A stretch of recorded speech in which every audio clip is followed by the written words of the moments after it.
एक बार की बात है, एक सेठ के घर पर एक बूढ़ा भिखारी हर दिन भीख मांगने के लिए आया करता था।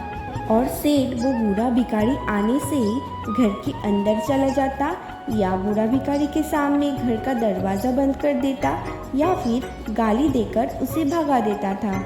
लेकिन इतना सब करने के बाद भी वो बूढ़ा भिखारी के मुंह से सिर्फ एक ही बात निकलता कि भगवान तुम्हारी पापों को माफ करे। एक दिन वो सेठ को व्यापार में काफ़ी नुकसान हुआ, इसलिए वो सेठ थोड़ा परेशान था।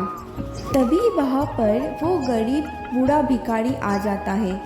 गरीब बूढ़े भिखारी को देखकर सेठ अपना आपा खो बैठता है और गुस्से में आकर पर्स में पड़े हुए पत्थर लेकर उस बूढ़े भिखारी को मारता है। पत्थर लगने से बूढ़े भिखारी का सिर फूट गया।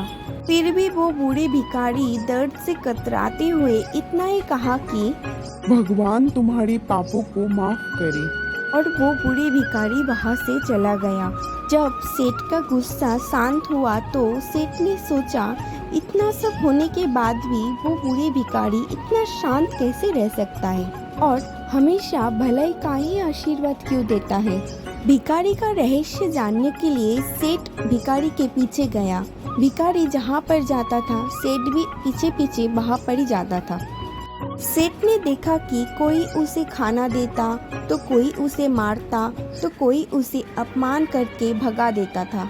लोग भिखारी के साथ चाहे जैसा भी व्यवहार करे, वो भिखारी सबके लिए सिर्फ एक ही प्रार्थना करता था, भगवान तुम्हारे पापों को माफ करे। अब रात होने को आई थी। भिखारी भी अपने झोपड़ी की ओर जाने लगा और सेठ भी भिखारी का पीछा करते करते भिखारी के झोपड़ी में चला गया। सेठ वो बूढ़े भिखारी के घर जाकर देखा कि उसके झोपड़ी के अंदर एक बूढ़ी सी औरत पड़ी हुई थी जो काफ़ी बीमार लग रही थी। दरअसल वो भिखारी की पत्नी थी। अपने पति को आता हुआ देखकर वो बूढ़ी औरत बाहर आई और उसने देखी अपने पति की भीख वाले कटोरे में सिर्फ आधा ही रोटी है।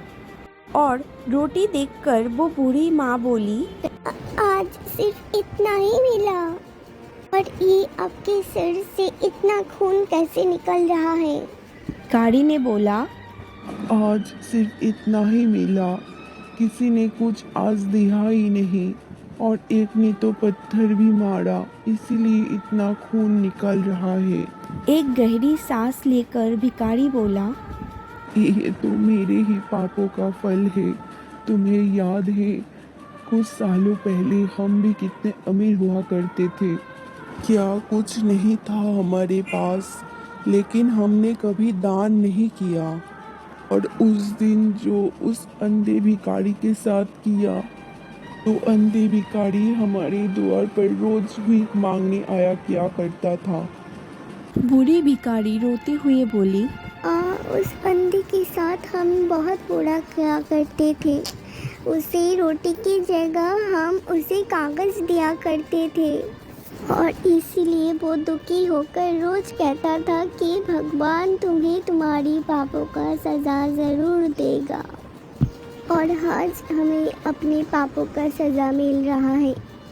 हाँ, इसलिए तो मैं किसी को कभी बद्दुआ नहीं देता, चाहे वो हमारे साथ कैसा भी व्यवहार करे, क्योंकि मैं नहीं चाहता कि किसी को भी हमारी जैसी जिंदगी नसीब हो।